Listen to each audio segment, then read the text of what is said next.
نحمده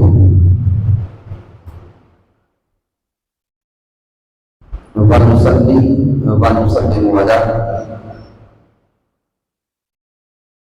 سيدنا ومولانا محمد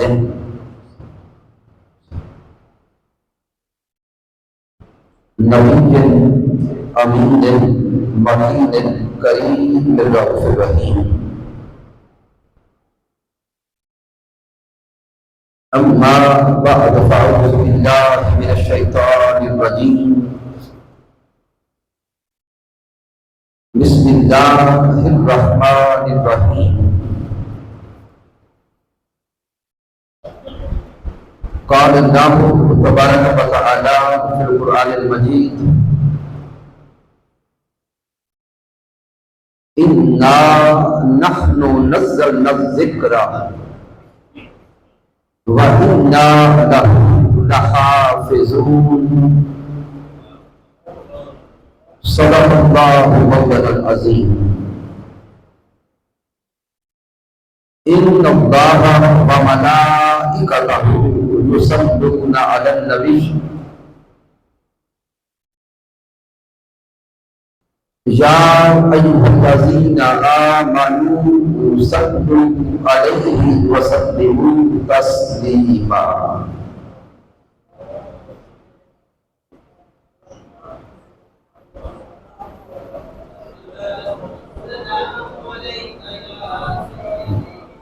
اللہ رب العزت کی توفیق سے اور تاجدار کائنات صلی اللہ علیہ وآلہ وسلم کے ناعلین پاک تسلم سے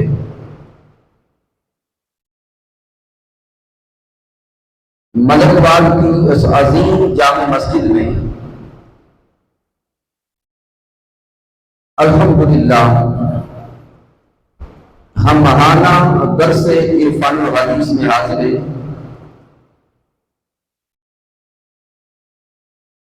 اور ہمارے لیے یہ سعادت اور خوشبختی کی بات ہے کہ آج اس عظیم علمی تربیتی اور روحانی نشست میں مسند صدارت کو تشریف فرما ہے آل نبی اولاد علی جناب محترم قبلہ پیر سید دیدار حسین شاہ صاحب. کیونکہ آج محبوب علیہ السلام کے گھر کی بات ہو رہی ہے، آقا تاجدار کائنات علیہ السلام کے فرمان اقدس کی بات ہونے جا رہی ہے، تو اس لیے محبوب علیہ السلام نے سرپرستی کے لیے اپنے گھر کا نمائندہ بھیجا ہے اور اس عظیم درس عرفان الحدیث کے انعقاد پر مبارکباد پیش کرتا ہوں اس مسجد کی انتظامیہ کے تمام ساتھیوں کو، مسجد کے امام و خطیب کو، تحریک نہج القرآن کے جمیع قائدین اور کارکنان کو، اور اس مسجد کے تمام منتظمین جو ہر ماہ 11ویں شریف کی محفل پاک کا انعقاد کرتے ہیں. اور یہ اللہ کا کرم ہے کہ انہوں نے اسی 11ویں شریف کے ساتھ آقا تاجدار کائنات علیہ السلام کے فرمان اقدس کو آگے پہنچانے کا بخوبی اہتمام کیا. اس پر میں تحریک نہج القرآن کے جمیع قائدین و کارکنان کو اور مسجد کے جمیع منتظمین کو مبارکباد پیش کرتا ہوں. تو سامعین محترم، اس ابتدائی گفتگو کے بعد کیونکہ وہ احباب جو رمضان المبارک سے پہلے ہی تسلسل کے ساتھ ہمارے درس عرفان الحدیث میں شامل ہو رہے ہیں، ان کو علم ہے کہ ہمارا ان دروسوں کا مقصود صرف یہ ہے کہ اس مادیت کے دور میں اس فتنہ کے دور میں جو آقا تاجدار کائنات علیہ الصلوۃ والسلام کی حدیث مبارکہ پر معترضین پیدا ہو رہے ہیں، ان معترضین کو جواب قرآن اور حدیث کی روشنی میں دیا جائے، اور ہمارا جواب دینے کا انداز بھی مناظرانہ نہیں بلکہ مصلحانہ ہے، کیونکہ ہم معاشرے میں افتراق نہیں چاہتے۔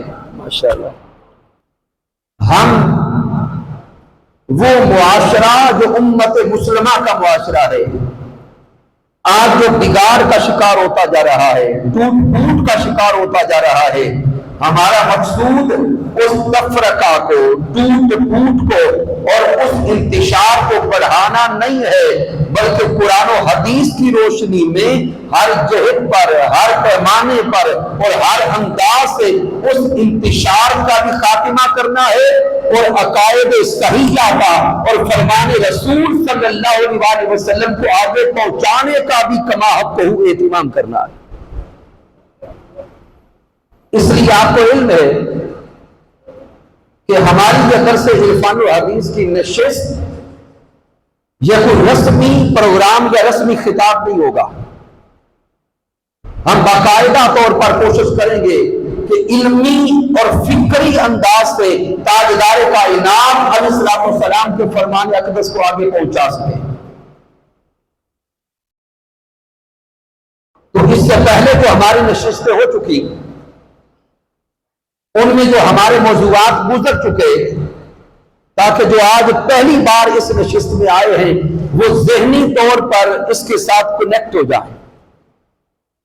اس سے پہلے جو ہمارا موضوع گزر چکا کہ حدیث مصطفیٰ صلی اللہ علیہ وآلہ وسلم بھی وحی الہی ہے، کہ حدیث مصطفیٰ صلی اللہ علیہ وآلہ وسلم بھی وحی الہی ہے۔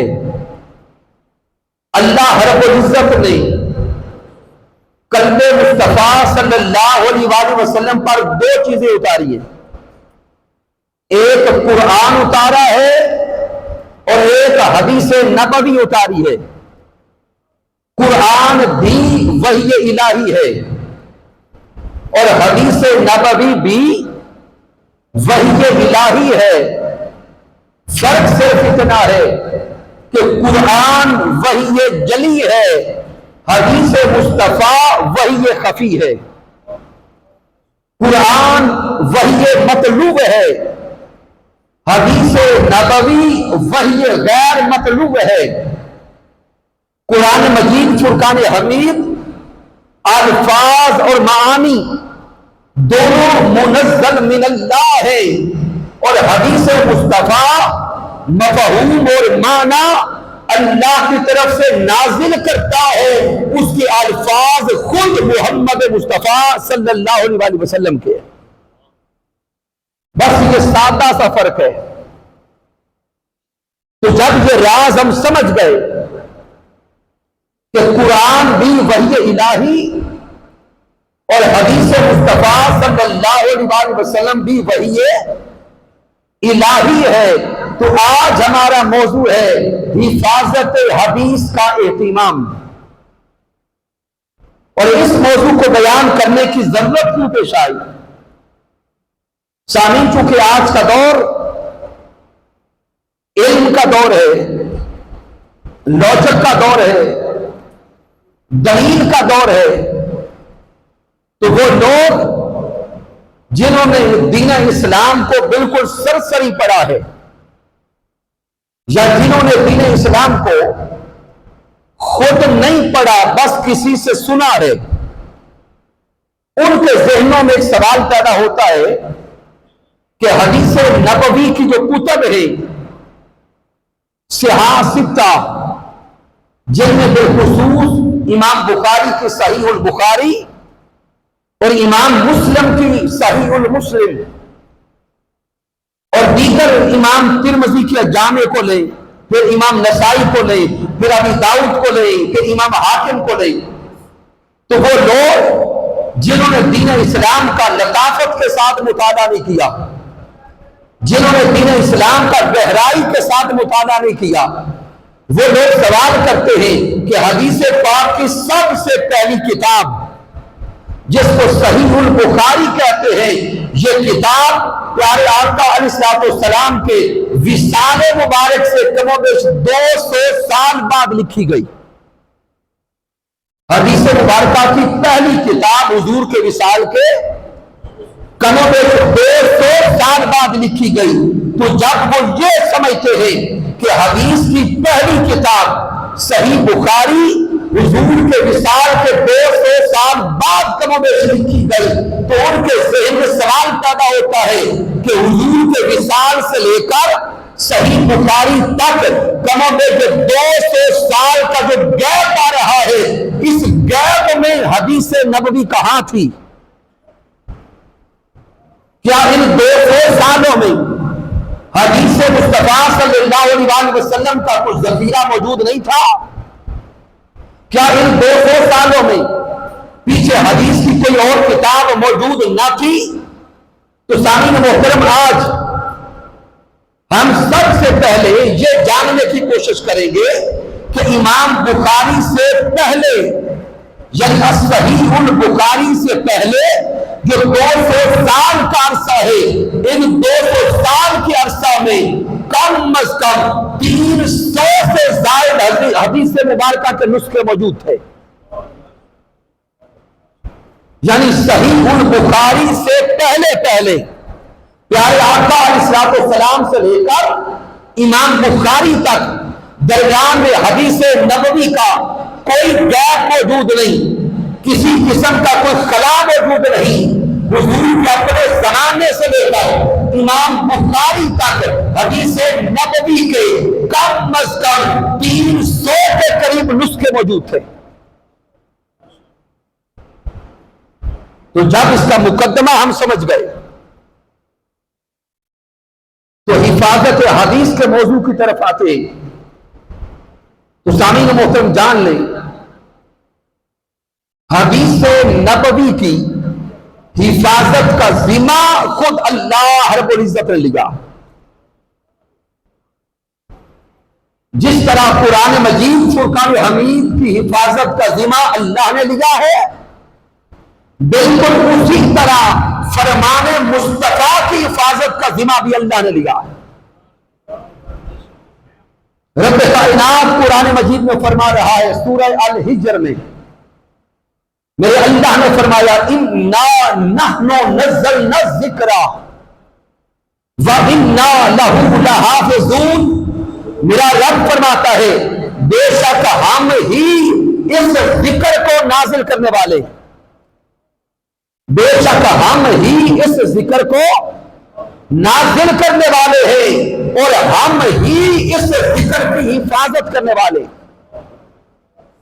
اب سامعین محترم، اس آیہ مبارکہ کا اگر بنظر غور مطالعہ کریں تو جو پہلا کلمہ ہے اِنَّا نَحْنُ نَزَّلْنَا الذِّكْرَ، ہم ہی حفاظت کرنے والے اس ذکر کی، ہم ہی نازل کرنے والے ہیں یہ ذکر۔ تو سامعین، آپ سارے احباب کے لیے بڑا سادہ جملہ دینا چاہتا ہوں، یہ جو لفظ ہم آیا ہے اللہ کی ذات کے لیے، اِنَّا نَحْنُ نَزَّلْنَا الذِّكْرَ، بے شک ہم ہی اس ذکر کو نازل کرنے والے ہیں۔ یہ جو لفظ ہم ہے، یہ جمع کا صیغہ استعمال ہو رہا ہے اللہ کی ذات کے لیے۔ کس کی ذات کے لیے؟ اللہ کی ذات کے لیے۔ اب سامعین محترم، آپ مجھے تھوڑا سوچ کے بتائیں گے، اللہ رب العزت کی ذات، وہ وحدہ لا شریک، وہ رب ایک ہے یا زیادہ؟ اونچا بولیں گے، ایک ہے۔ تو جب وہ ایک ہے تو سامعین محترم، تو پھر لفظ جو بولا جاتا اس کا معنی یہ بنتا بے شک میں ہی نازل کرنے والا ہوں اور بے شک میں ہی اس ذکر کی حفاظت کرنے والا ہوں۔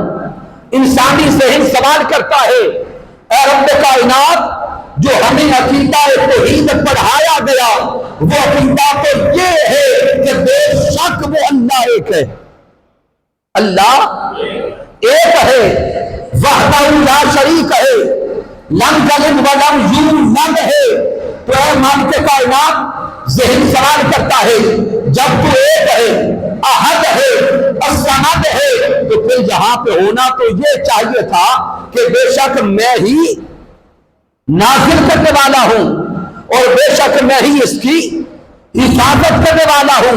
تو مولا یہ جمع کا صیغہ تیری ذات کے لیے کیوں آ رہا ہے؟ رب کائنات کا جواب آتا ہے یہ جو ہم جمع کا صیغہ یہاں پہ قرآن مجید کے نزول، ذکر کے نزول اور ذکر کی حفاظت کے لیے دے رہا ہوں. یہ میں محترزین قرآن اور محترزین حدیث مصطفیٰ کو چیلنج کر رہا ہوں. اے حدیث نبوی پر اعتراض کرنے والے اور قرآن کے نزول پر اعتراض کرنے والے، یہ جو ہم کا صیغہ ہے یہ بتا رہا ہے کہ وہ خدا کتنی طاقت والا ہے. یہ جمع کا صیغہ کفار، دشمنان اور منکرین کو چیلنج کر رہا ہے. اے منکرین قرآن اور منکرین حدیث، تمہیں چیلنج کرنے والی ذات اس کی ہے جس کی قوت اور طاقت دیکھو، وہ ایک ہو کر چاہتا ہے کہ ہم نازل کرنے والے. ارے تکبیر، ارے رسالت، ارے تحقیق، ارے حاضری، ارے سنت. وہ مولا ایک وحدہ لا شریک ہو کر جمیع معترضین اور منکرین قرآن و حدیث کو واضح کر رہا ہے.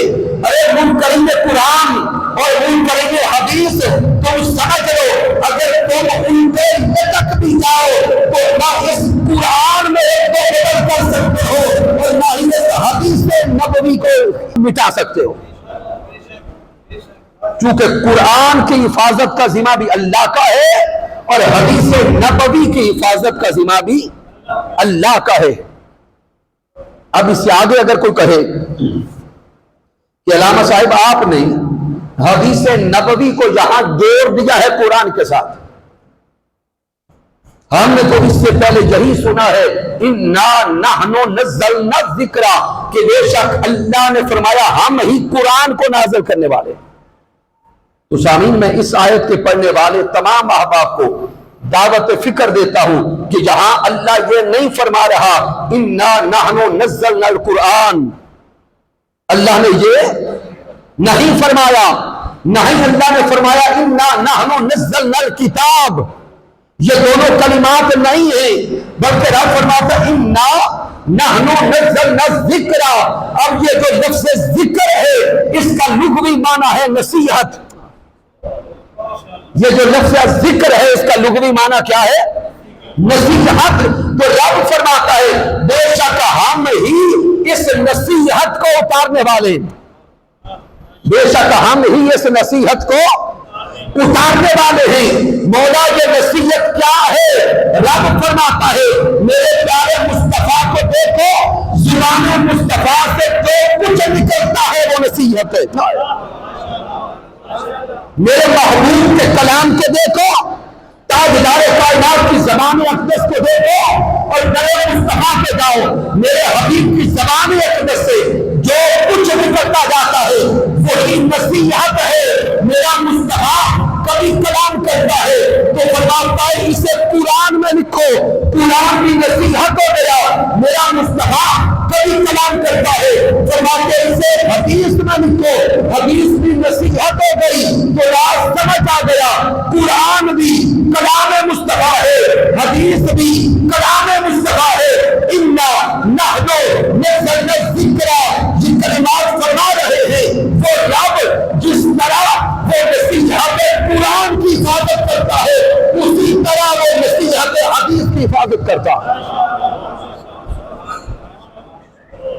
اب سامعین اسی ذکر کو ایک اور انداز سے سمجھے. قرآن مجید فرقان حمید اللہ کا کلام ہے. کس کا کلام ہے؟ اللہ کا کلام ہے. قرآن مجید فرقان حمید کی آیات مبارکہ 3 طرح کی ہے. نمبر 1 آیات مقطعات، نمبر 2 آیات محکمات، نمبر 3 آیات متشابہات. یہ 3 اقسام ہیں آیات قرآنیہ کی. ماشاءاللہ جناب محترم علامہ بلال احمد جامی صاحب تشریف لائے. تو سامعین محترم اب غور کرے قرآن مجید فرقان حمید کی آیات کریمہ کی کتنی اقسام ہیں؟ 3 آیات مقطعات. یہ وہ آیات مبارکہ ہے جن کا معنی مفہوم اور مراد یا خدا جانتا ہے یا میرے مصطفیٰ جانتے ہیں. پھر آیات محکمات. یہ آیات مبارکہ وہ ہے جو بالکل واضح ہے جن میں رب کائنات نے احکامات بالکل واضح انداز میں نازل فرمائے. یہ ہر صاحب علم اور ہر پڑھنے والا قرآن مجید کا معنی اور مفہوم پا سکتا ہے. پھر آیات متشابہات. یہ قرآن مجید کی متشابہات آیات کریمہ ہیں. ان کا معنی اور مفہوم بھی ہر کسی کو سمجھ نہیں آتا. یہ الراسخون فی العلم کو سمجھ آتا ہے. تو رب کائنات نے جو آیات مبارکہ 3 طرح کی نازل کی، مقطعات ہو، محکمات ہو، متشابہات ہو، جب امت مسلمہ نے ان آیات کریمہ کا معنی، مفہوم، ترجمہ، تفسیر اور عمل سمجھنا ہے تو قرآن کو سمجھنے کے لیے در مصطفیٰ پہ جانا ہوگا. قرآن کو سمجھنے کے لیے در محبوب پہ جانا ہوگا. سادہ سی مثال دینے لگا ہوں. رب کائنات قرآن مجید میں فرما رہا ہے اقیم الصلاۃ. اللہ فرماتا ہے صلاۃ قائم کرو. پھر وہی رب قرآن مجید میں فرماتا ہے ان اللہ وملائکتہ یصلون علی النبی. بے شک اللہ اور اس کے سارے فرشتے نبی مختار پر صلاۃ بھیج رہے ہیں. اب لفظ صلاۃ آ گیا. قرآن کریم میں کئی مقامات پہ لفظ صلاۃ آیا. لفظ صلاۃ کے کم از کم 52 معانی ہیں. 50 سے زائد معانی ہیں لفظ صلاۃ کے. تو اب سامعین محترم کون کب جانتا ہے کہ یہاں پر لفظ صلاۃ کا کیا معنی مراد ہوگا؟ مالک کائنات قرآن مجید میں کئی مقامات پہ نماز کا حکم دے رہا ہے، صلاۃ کے قائم کرنے کا حکم دے رہا ہے. لیکن صحابہ کرام در محبوب پہ جاتے ہیں. صحیح بخاری کتاب الصلاۃ کا مطالعہ کریں. صحابہ اکٹھے ہو کے در حبیب پہ گئے اور جا کے عرض کرتے ہیں کیفا نصلی یا رسول اللہ. سونے آقا آپ خبر دیں یہ صلاۃ قائم کیسے کرنی ہے؟ اس صلاۃ سے مراد کیا ہے؟ اس صلاۃ کا مفہوم کیا ہے؟ واری جان ذات مصطفیٰ پر میرے محبوب علیہ السلام صحابہ کو فرماتے ہیں صحابہ آؤ صفے بناؤ میں تمہیں صلاۃ سمجھاؤں. تاجدار کائنات نے صفے بنوائی. حضور کے عشاق حضور کے پیچھے کھڑے ہو گئے. اب تاجدار کائنات اپنی زبان سے صلاۃ سمجھاتے نہیں ہیں بلکہ میرے مصطفیٰ صلاۃ دکھاتے ہیں. محبوب خطاب کر کے صلاۃ سمجھاتے نہیں ہیں بلکہ حضور یہ صلاۃ کر کے دکھاتے ہیں. میرے حضور نے فرمایا صفے بناؤ اور دیکھتے چلے جاؤ. سلو کما رأیتمونی اصلی. ارے عاشقو، ارے دیوانو پیچھے کھڑے ہو جاؤ جیسا میں کرتا ہوں. مجھے دیکھتے جاؤ، میری طرح کا عمل کرتے جاؤ، تمہاری صلاۃ ہوتی جائے گی. تو آقا علیہ السلام نے خود صلاۃ کا معنی اور مفہوم اخذ کر دیا. تو پتہ یہ چلا کہ قرآن صرف الفاظ کا نام نہیں ہے. قرآن مجید صرف الفاظ کا نام نہیں ہے بلکہ قرآن الفاظ اور اس کے ساتھ اور معنی مفہوم کا بھی نام ہے. تو الفاظ قرآن یہ بھی ہمیں زبان مصطفیٰ سے ملے اور مفہوم قرآن بھی ہمیں زبان مصطفیٰ سے ملا. تو سامعین جب یہ ابتدائی نقطہ سمجھ گئے اس سے آگے حفاظت حدیث کو جب دیکھتے ہیں تو حفاظت حدیث کے 4 ادوار ہیں. کتنے دور ہیں؟ 4 ادوار. حفاظت حدیث کا پہلا دور ہے خود میرے مصطفیٰ کا دور، عہد رسالت مآب صلی اللہ علیہ وسلم کا دور. پھر حفاظت حدیث کا دوسرا دور ہے عہد صحابہ کرام کا دور. پھر حفاظت حدیث کا تیسرا دور ہے عہد تابعین اور اتباع تابعین کا دور. پھر حفاظت حدیث کا چوتھا دور ہے ما بعد عہد اتباع تابعین کا دور، جو اتباع تابعین سے لے کے آج تک کا دور چلا رہا ہے.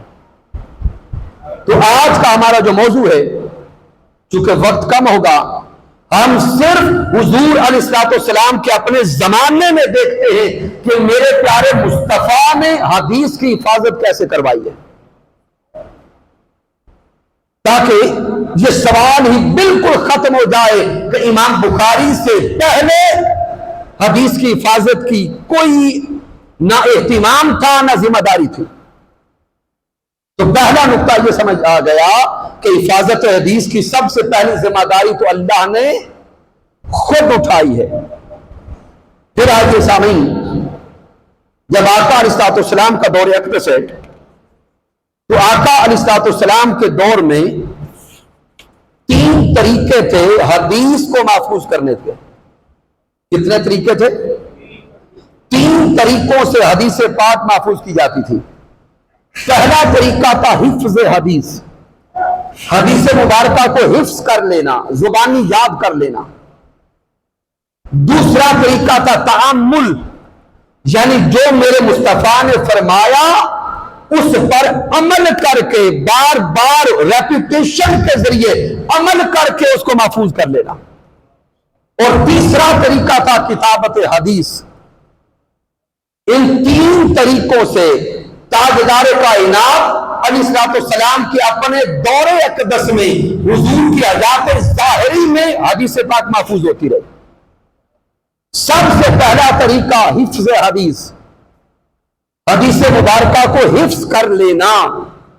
تو سامعین محترم، چونکہ عرب لوگ اپنے حافظہ پر مان کرتے تھے، عرب لوگ اپنے حافظہ پر بڑا اترایا کرتے تھے، اور وہ جو عرب لوگ ہیں سینکڑوں اشعار اور سینکڑوں کلام وہ زبانی یاد کرتے. تو ان کو جب اپنے حافظہ پر اتنا ناز تھا تو تاجدار کائنات علیہ الصلوۃ والسلام کی زبان اقدس سے جو کلمہ بھی نکلتا وہ اس کو زبانی یاد کر کے محفوظ کرتے تھے. کیسے محفوظ کرتے؟ قریب آ جائیے، گیپ ختم کر لیں. آقا علیہ الصلوۃ والسلام کے فرمان اقدس کو زبانی یاد کر کے، میں توجہ ادھر کرے، چھوڑ دے باقی چیزوں.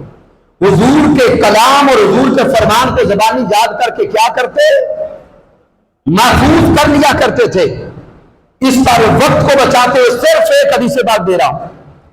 یہ حدیث مبارکہ امام بخاری صحیح بخاری ملا ہے، امام مسلم صحیح مسلم ملا ہے کہ حضرت ابو ہریرہ رضی اللہ تعالیٰ عنہ خود حضور کی بارگاہ میں گئے اور تاجدار کائنات کی بارگاہ اقدس میں جا کے عرض کرتے ہیں، قلت یا رسول اللہ، اے محبوب مکرم، انی اسمع منک حدیثا کثیرا انساہ، اے پیارے محبوب میں آپ کی بارگاہ میں ہوتا ہوں، کثیر آپ کے فرامین سنتا ہوں لیکن یاد نہیں رہتے، بھول جاتا ہوں.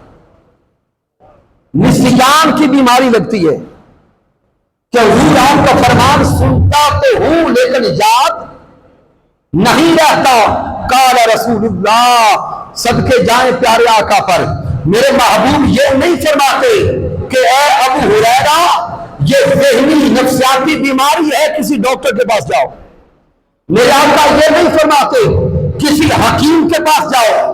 تاجدار کائنات یہ نہیں فرماتے کہ کسی اسپیشلسٹ مینٹل ڈاکٹر کے پاس جاؤ، بلکہ محبوب مسکرا کے فرماتے ہیں ابسط رداءک، اے ابو ہریرہ اپنی چادر پھیلا دے. ابو ہریرہ مانگنے آئے ہیں حافظہ، لیکن میرے مصطفیٰ فرماتے ہیں اے ابو ہریرہ اپنی چادر پھیلا دے۔ حضرت ابو ہریرہ عرض کرتے ہیں کہ میں نے حضور کے فرمانے پر چادر پھیلا دی، بس چادر کا پھیلانا تھا، کالا فغرف بِیَدِہِ، بس محبوب علیہ السلام نے اپنے ہاتھ یوں ڈال دیے، میں نے چادر پھیلائی اور محبوب علیہ السلام نے ہوا میں ہی جیسے کچھ چیز ہاتھوں میں بری جاتی ہے، یوں بری یوں ڈال دی، یوں بری یوں ڈال دی۔ پیارے آقا نے اپنے ہاتھ ظاہراً ڈال دیے، جب محبوب نے ہاتھ مبارک دست اقدس ڈال دیے، ثم قال دم، میرے آقا نے فرمایا اے ابو ہریرہ چادر کو اٹھا لے، اے ابو ہریرہ چادر اٹھا لے۔ فَضَمَمْتُهُ، ابو ہریرہ فرماتے ہیں میں نے بس اس چادر کو یوں پلو باندھ کر اٹھا لیا جیسے چادر میں کچھ بھری پڑی ہے، ظاہراً کچھ نظر نہیں آ رہا، لیکن چادر کو اس ادب اور احترام سے اٹھایا کہ یوں چادر لگ رہی ہے جیسے کسی شاہ سے بھری پڑی ہے۔ آگے فرماتے فما نسیت شیء بعد، کہ اس کے بعد مرتے دم تک مجھے کوئی شے کبھی نہیں بھولی۔ آئے ہائے واری جائے سونے آقا پر۔ حضرت ابو ہریرہ حافظہ مانگنے آئے، نہ کوئی میڈیسن دی، نہ کوئی دوائی دی، نہ کوئی بادام دیے، نہ کوئی کسی قسم کا اور ظاہری علاج کیا، بس اتنا فرمایا چادر پھیلا، دست اقدس سے کچھ ڈالا، فرمایا چادر اٹھا لے۔ ابو ہریرہ فرماتے ہیں مرتے دم تک کچھ بھی نہیں بعد میں بھولا۔ اور سامعین محترم پھر یہی حضرت ابو ہریرہ ہے، 5000 سے زائد احادیث نبوی ان سے روایت ہے، اور حضرت ابو ہریرہ فرماتے ہیں میں نے ایک دن بھی حدیث کو لکھ کر محفوظ نہیں کیا، لکھ کر محفوظ نہیں کیا، حضور نے عطا کیا، حافظہ لیا اور یاد کر کے آگے روایت کرتا۔ تو سامعین محترم پتہ چلا کہ حدیث مبارکہ کو یاد کر کے محفوظ کرنے کا اہتمام یہ خود میرے مصطفیٰ نے کروایا۔ پھر امام بخاری صحیح بخاری میں لائے، پیارے آقا علیہ السلام فرماتے نضر اللہ، میرے حضور نے فرمایا اس شخص کا چہرہ خوش و خرم ہو جائے، یا وہ شخص خوش و خرم ہو جائے جس شخص کے پاس میری حدیث پہنچی اور اسے آگے پہنچائی۔ میرے حضور نے دعا دی، میرے آقا نے فرمایا وہ ہمیشہ خوش و خرم رہے جس تک میری حدیث پہنچی اور اس نے آگے پہنچائی۔ اس پر بھی کئی اور روایات موجود ہیں، میں وقت بچا رہا ہوں، راز یہ سمجھا رہا ہوں کہ حضور تاجدار کائنات نے حدیث پاک زبانی یاد کروا کے آگے پہنچانے کا اہتمام خود کروایا۔ پھر سامعین یہاں تک یہ اہتمام تھا کہ حضرت عمر فاروق رضی اللہ تعالیٰ عنہ اور دیگر صحابہ اکرام کا ایک معمول آپ کو عرض کرتا ہوں۔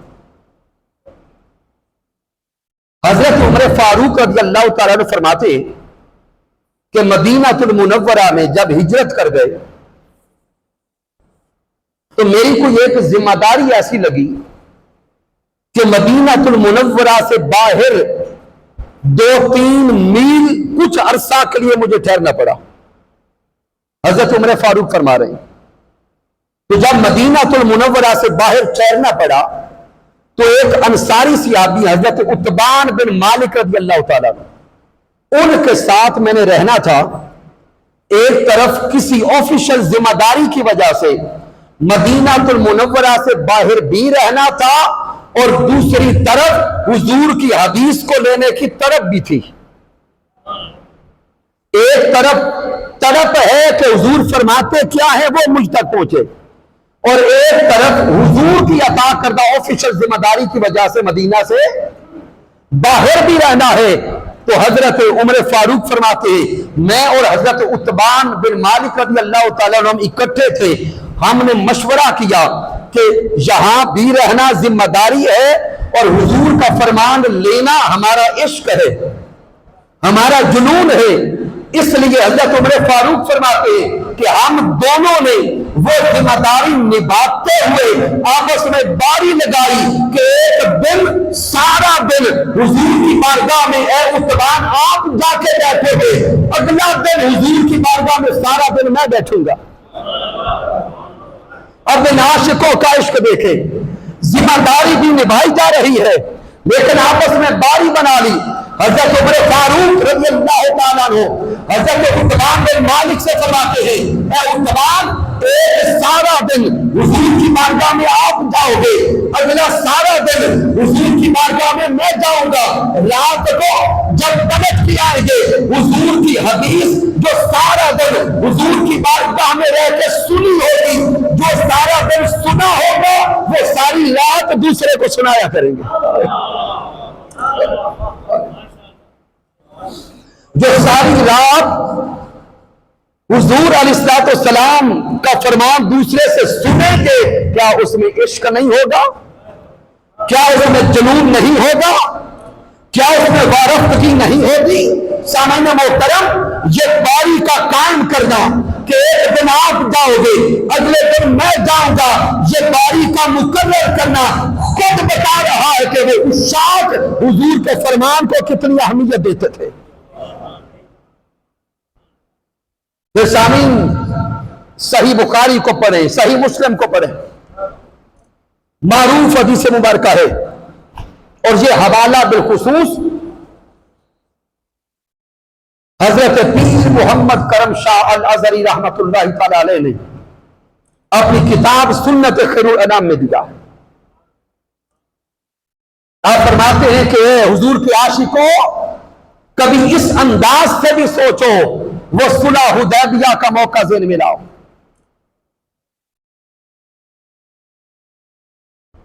کہ جب تاجدار کائنات علیہ السلام 13 یا 1400 صحابہ کو ساتھ لے کے عمرہ کرنے گئے، کفار نے حدیبیہ کے مقام پہ روک دیا، مذاکرات کا سیشن چلا، کفار کی طرف سے سفیر بن کر عروہ بن مسعود آئے تھے جو ابھی مسلمان نہیں ہوئے تھے، کم و بیش 3 دن حضور کی بارگاہ میں رہے۔ جب واپس پلٹے تو عروہ بن مسعود اس وقت کفار کے بڑے سردار تھے۔ 3 دن کے بعد جب کفار کی نشست میں واپس گئے، کفار کی مجلس شورا لگی ہے، عروہ بن مسعود کھڑے ہو کے کہتے ہیں ارے اس دنیا کے کفر کے بڑے بڑے سرداروں، میرا تجزیہ سن لو کہ کبھی بھی محمد مصطفیٰ پہ حملہ کرنے کا نہ سوچنا، حملہ کرنے کا ارادہ کبھی نہ کرنا۔ وہ سب کفار سردار کہتے عروہ گیا تو سفیر بن کے تھا، بدلہ بدلہ لگ رہا ہے، سبب کیا ہے؟ تو عروہ بن مسعود کہتے ہیں مجھے کچا سفیر نہ سمجھنا، میں اس سے پہلے نجاشی کے دربار میں گیا، کیسر و کسریٰ کو دیکھا ہے، لیکن سن لو جتنا ادب، جتنا احترام، جتنی تعظیم، جتنی توقیر میں نے اس روئے زمین پر محمد مصطفیٰ کی دیکھی ہے، ایسا ادب احترام میں نے کائنات میں کسی کا نہیں دیکھا۔ وہ سب کہتے عروہ بتاؤ تو صحیح کیا دیکھ لیا؟ تو عروہ بن مسعود کہتے ہیں سنو، میں نے دیکھا جب مسلمانوں کے نبی وضو کرتے ہیں، جب تاجدار کائنات وضو فرماتے تو حضور کے عشاق حضور کے گرد یوں گھوما کرتے جیسے طواف کرتے ہیں، اور وہ پانی کا ایک قطرہ جو وضو کے ذریعے تاجدار کائنات کے دست اقدس سے مس کرتا، وہ پانی کا ایک قطرہ لینے کے لیے یوں تڑپ رہے ہوتے جیسے ابھی موت واقع ہو جائے گی، وہ ایک پانی کا قطرہ زمین پہ نہ گرنے دیتے۔ پھر کہتے ہیں میں نے دیکھا جب حجام آیا محبوب کی زلفیں سنوارنے کے لیے، بار بار آیا محبوب کی زلفیں سنوارنے، حجام تاجدار کائنات کی زلفیں سنوار رہا تھا، دیوان دان مصطفیٰ ایک منہ مبارک لینے کے لیے یوں جھپٹ رہے تھے جیسے ابھی جنگ چھڑ جائے گی۔ پھر کہتے ہیں میں نے عجیب تر دیکھا جب مسلمانوں کے نبی لعاب دہن مبارک منہ سے نکالتے، لعاب مبارک، تو ابھی لعاب مصطفیٰ دہن مبارک سے نہ نکلتا، درجنوں ہاتھ حضور کے سامنے ہوتے۔ عروہ بن مسعود کہتے ہیں ارے سنو، وہ دیوان دان مصطفیٰ جو نبی کے جسم سے مس ہونے والے پانی کا قطرہ زمین پہ نہیں جانے دیتے، جو ایک بال مبارک زمین پہ نہیں گرنے دیتے، جو حضور کا ایک لعاب مبارک زمین پہ نہیں گرنے دیتے، کیا وہ اپنے نبی کے خون کا قطرہ زمین پہ گرنے دیں گے؟ تو اس لیے عاشقوں سن لو، وہ صحابہ، وہ عشاقان مصطفیٰ جو پیارے محبوب کے جسم اقدس سے مس ہونے والے پانی کے قطرے کو زمین پہ نہ گرنے دیتے تھے، وہ میرے مصطفیٰ کی حدیث کو ضائع ہونے دیتے، وہ مصطفیٰ کے فرمان کو ضائع ہونے دیتے۔ اس لیے سن لو، ان عاشقوں کا اہتمام دیتے، دن ہوتا یا رات ہوتی، ایک ایک لمحہ حضور کی زبان سے جو نکلتا جاتا تھا صحابہ محفوظ کرتے جاتے تھے۔ تو حضور کے عشاق آقا علیہ السلام کی حدیث مبارکہ کو محفوظ کرتے ہیں عمل کے ذریعے، حفظ کے ذریعے۔ اب اختتام والے حصے کی طرف آ رہا ہوں، وقت بہت کم رہ گیا۔ لوگ سوال کرتے ہیں کہ صحیح بخاری سے پہلے حدیث مبارکہ کی کتابت نہیں ہوئی، اور آقا علیہ السلام نے خود حدیث لکھنے سے منع فرما دیا تھا۔ میرے آقا نے خود حدیث مبارکہ لکھنے سے بولیں گے منع فرما دیا تھا۔ آج اسی منع والی روایت سے روایت حدیث کو ثابت کریں گے، منع والی حدیث سے روایت حدیث کو ثابت کریں گے۔ اور سامعین محترم یاد کریں، یہ جو منع روایت حدیث، اس کے راوی حضرت ابو سعید خدری ہیں۔ کون ہیں؟ حضرت ابو سعید خدری رضی اللہ تعالیٰ عنہ۔ تو اب پہلا نقطہ یہاں پہ سمجھیے گا، وہ صحابی جن سے منع روایت حدیث کو بیان کیا جاتا ہے یا منع کتابت حدیث کو بیان کیا جاتا ہے، یہ صحابی خود 1170 حدیث کو روایت کر رہے ہیں۔ یعنی جن کا نام لے کر آج کے دور میں فتنہ پرور لوگ کہتے ہیں کہ حضور نے حدیث روایت کرنے سے منع کر دیا تھا یا حدیث لکھنے سے منع کر دیا تھا، جس صحابی کے نام سے وہ روایت کو بیان کر کے کہتے ہیں کہ وہ راوی ہے حضور نے منع کر دیا تھا، اسی صحابی سے 1170 حدیث روایت ہو رہی۔ تو گویا ان لوگوں کا پہلا استدلال ان صحابی کی 1170 حدیث کی روایت کرنے سے خارج ہو گیا، ان کا پہلا دعویٰ اسی سے خارج ہو گیا۔ اب اس سے آگے چلیں، آقا علیہ السلام نے یہ ارشاد فرمایا کہ قرآن کے علاوہ مجھ سے کچھ نہ لکھو۔ اب وہ حدیث دے رہا ہوں، ان ابی سعید الخدری رضی اللہ تعالیٰ عنہ، حضرت ابو سعید خدری رضی اللہ تعالیٰ عنہ روایت کرتے ہیں ان رسول اللہ صلی اللہ علیہ وسلم کہ پیارے آقا علیہ السلام نے ارشاد فرمایا لا تکتبوا انی، مجھ سے یا میری طرف سے کچھ بھی نہ لکھو۔ آقا کیا فرماتے ہیں؟ لا تکتبوا انی، میری طرف سے کچھ نہ لکھو۔ ومن کتب انی غیر القرآن فلیمحہ، میرے حضور نے فرمایا جس نے مجھ سے قرآن کے سوا کچھ اور لکھا ہے اس کو مٹا دے۔ آقا کیا فرماتے ہیں؟ مجھ سے جس نے قرآن کے علاوہ کچھ اور لکھا ہے اس کو مٹا دے۔ یہاں تک تو وہ روایت پڑھتے ہیں، اس سے آگے پڑھنا بھول جاتے۔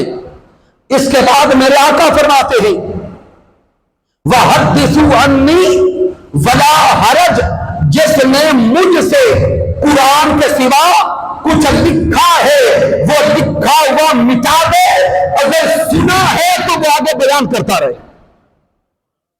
نقطے کو سمجھیے گا، لکھا ہوا مٹا دے، سنا ہوا آگے اونچا بولے پہنچا دے، بیان کرتا رہے۔ تو میرے مصطفیٰ یہاں کتابت سے منع کر رہے ہیں، زبانی یاد کر کے آگے پہنچانے کا حکم دے رہے ہیں۔ کیوں؟ راز سمجھیے گا، ابتدا میں میرے مصطفیٰ چاہتے یہ تھے کہ کتابت صرف قرآن کی ہو۔ اب اس کا سبب کیا ہے؟ امام بلازری کو پڑھے، فتوح البلدان۔ امام بلازری لکھتے ہیں کہ جب آقا علیہ السلام نے مکہ المکرمہ میں نبوت کا اعلان کیا، 10 لاکھ کے قریب آبادی تھی مکہ المکرمہ اور قبائل کی۔ کتنی؟ 10 لاکھ کے قریب آبادی تھی۔ اس 10 لاکھ کی آبادی میں 15 لوگ بھی پورے ایسے نہیں تھے جو اپنا نام لکھ سکے۔ لکھنے والوں کی تعداد 10 لاکھ میں کم و بیش 10 یا 11 تھی۔ یہ سب کی بات ہو رہی ہے۔ اب توجہ کریں، یہ اوائل اسلام کا دور ہے، ان میں سے کتنے ہوں گے جنہوں نے اسلام قبول کیا ہوگا؟ جو کاتب وحی بنے ہوں گے۔ آغاز میں 1 تھے، پھر 3 ہوئے، پھر 5 ہوئے۔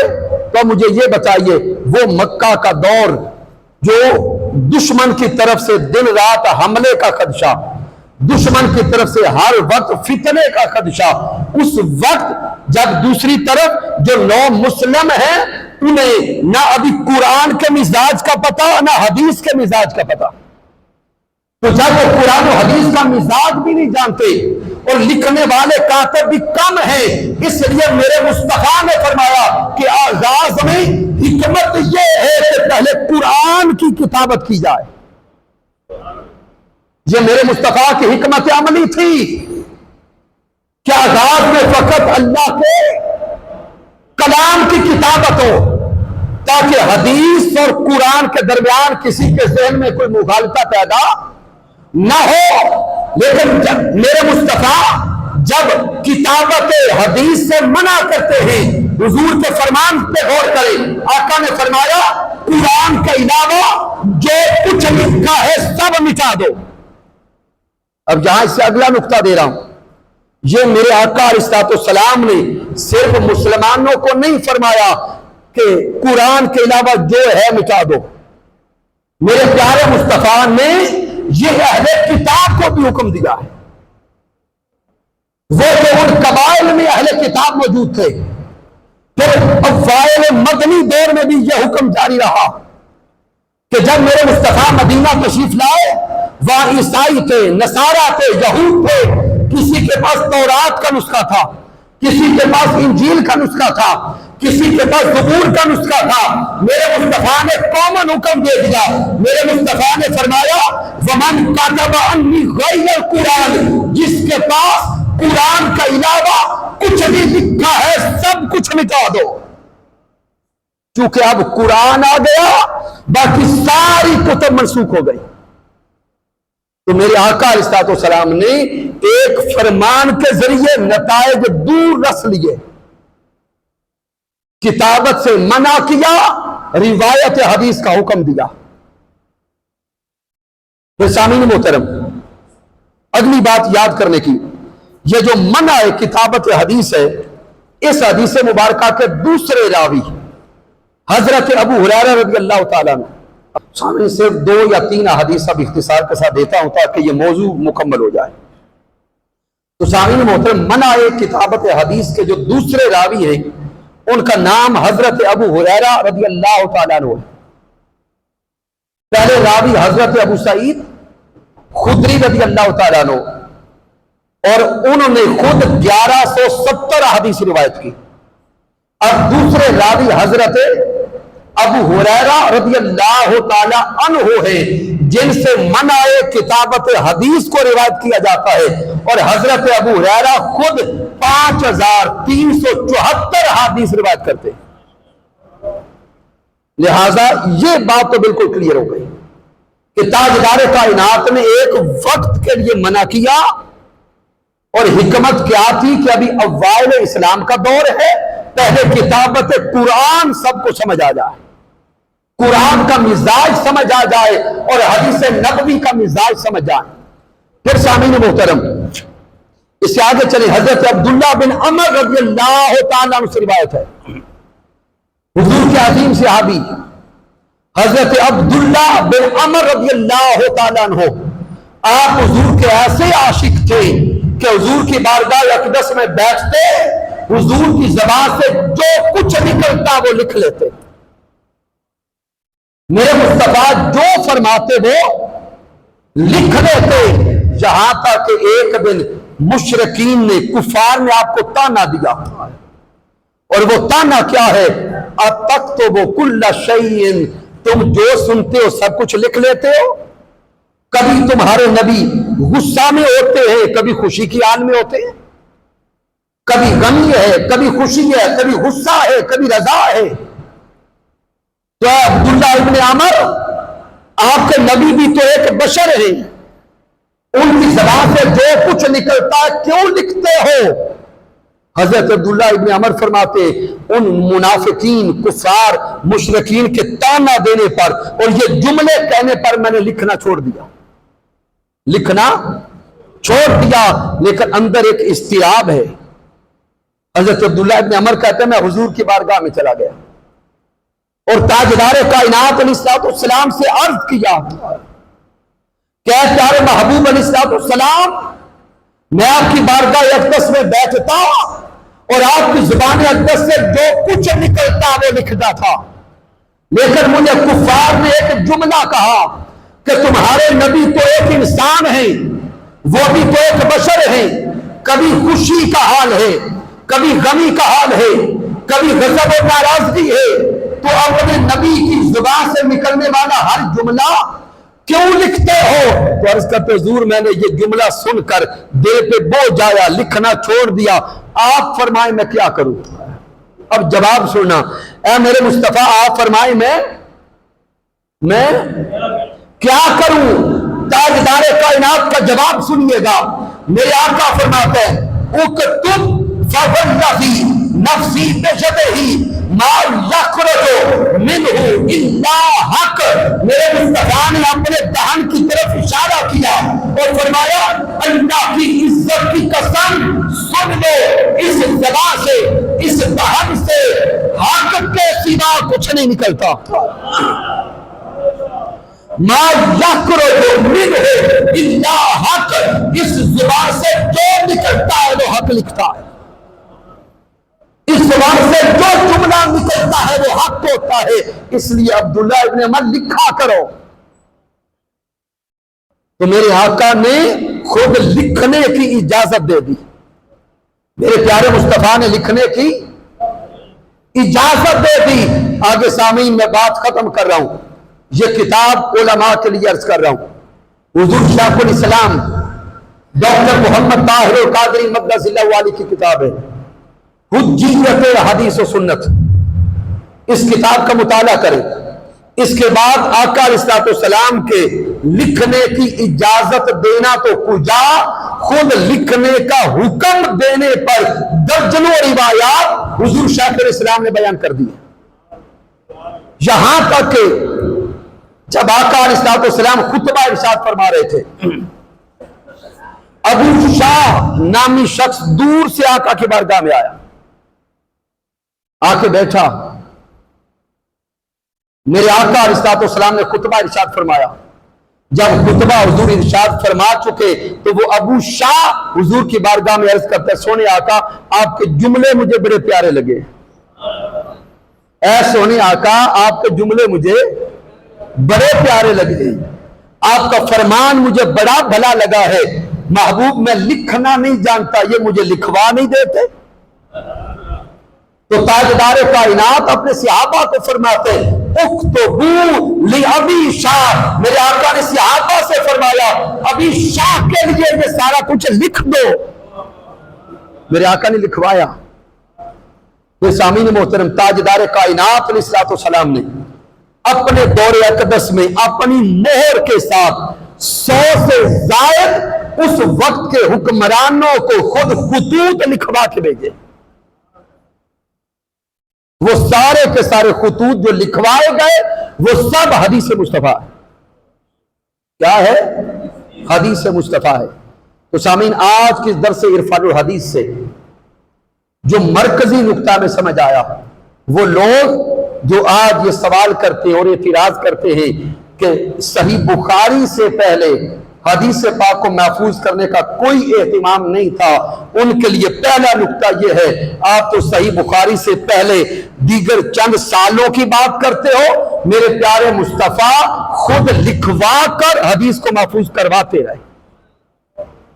آئندہ درس عرفان الحدیث کے موقع پر انشاءاللہ تعالی ہم کوشش کریں گے 1 درجن سے زائد وہ صحابہ جنہوں نے حضور کی احادیث کے صحیفے تیار کر رکھے تھے ان کے نام عرض کریں گے، تاکہ یہ بالکل واضح ہو جائے کہ میرے حضور کے صحابہ احادیث کو لکھتے بھی تھے، سنبھالتے بھی تھے اور آگے روایت بھی کیا کرتے تھے انشاءاللہ تعالی۔ تو سامعین، اختتام کر رہا ہوں میں، آپ لوگوں کے ذوق کو کوشش میں نے کی ہے ساتھ ملانے کی، کیونکہ ایک علمی موضوع تھا، لیکن اپنی رائے سے آپ نوازیں گے انشاءاللہ تعالی۔ 30 جون یعنی ہر مہینے کا آخری اتوار 30 جون میرے اللہ اور اس کے محبوب نے چاہا تو آئندہ مہینے درس عرفان و حدیث ہوگا، اور جو آپ سے رائے لینا چاہتا ہوں، عرض کرنا چاہتا ہوں کہ یہ موضوع شاید علماء کے لیے ہے، لیکن یہ منہاج القرآن کا شیوا ہے، اور حضور شیخ الاسلام ڈاکٹر محمد طاہر القادری مدد زندہ والی کا خاصہ ہے کہ آپ نے مشکل سے مشکل ترین موضوعات کو آسان کر کے ہر مسلمان تک پہنچانے کا اہتمام کیا ہے۔ تو کیا محسوس کرتے ہیں کہ اس موضوع کو آگے چلانا چاہیے، تاکہ اس دور کے بڑے بڑے فتنے جو ہیں ہم اس کو مصلحانہ محبت کے انداز میں ختم کرنے کی کوشش کریں۔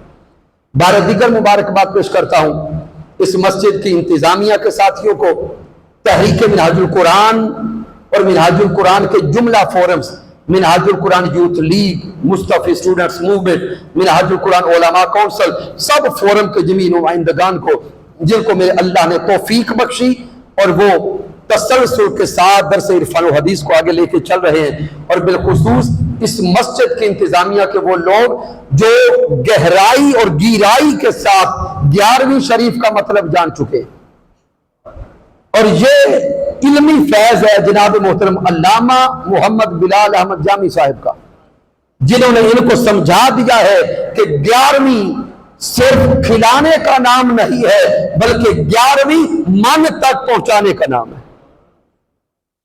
اور میں شکریہ ادا کرتا ہوں جناب محترم قبلہ پیر سید دیدار حسین شاہ صاحب کا، جن کے ساتھ بڑا پرانا محبت کا ایک روحانی تعلق ہے۔ اللہ رب العزت سب کو ہمیشہ سلامت رکھے۔ کی محمد سے وفا تو نے تو ہم تیرے ہیں، یہ جہاں چیز ہے کیا لوح و قلم تیرے ہیں۔ میں نے جو کچھ بیان کیا اگر اس میں کوئی کمی ہے، کوئی کجی ہے، کوئی غلطی ہے تو مجھ ناچیز کی طرف سے رب کائنات معاف فرمائے۔ اگر اس میں کوئی اچھائی اور کمال ہے، اللہ کی عزت کی قسم میرا کوئی کمال نہیں، یہ میرے اللہ کا کرم ہے، آقا علیہ الصلوۃ والسلام کی رحمت ہے، اور میرے قائد، میرے مربی، میرے استاذ حضور شیخ الاسلام ڈاکٹر محمد طاہر القادری مدد ذلہ والی کی صحبت کا فیضان ہے۔ وما علینا الا البلاغ المبین۔